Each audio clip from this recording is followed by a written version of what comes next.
വലിയ ചിമിട്ട കണ്ടിരിക്കണം കണ്ടാ. ഇതിന് എത്ര കിട്ടും വെച്ചാമേ? എന്തായാലും ഒരു 10,000-2000 രൂപ കിട്ടാതിരിക്കല. കൊച്ചേ, ഇത് കെട്ടിയെടുക്കാനൊരു കയറില്ലല്ലോ കൊച്ചേ. കയറ് വേണം ഇവിടെ ഒന്നുമില്ല. അല്ല, ഒരു കാര്യം ചെയ്യും, വലമാടി കെട്ടിയെടുത്തേ വീട്ടിൽ കൊണ്ടേ കെട്ടാം. പെട്ടെന്ന് പോവാം. വല ആ ചാക്കിലേക്ക് വല വലിച്ചു കൂട്ടിക്ക്.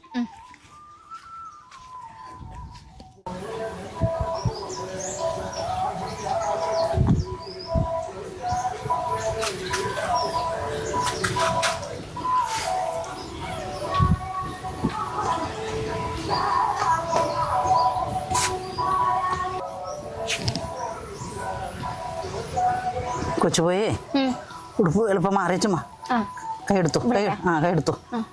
നമുക്ക് കൊണ്ട് കൊടുക്കാം കൊച്ചുമ്മ.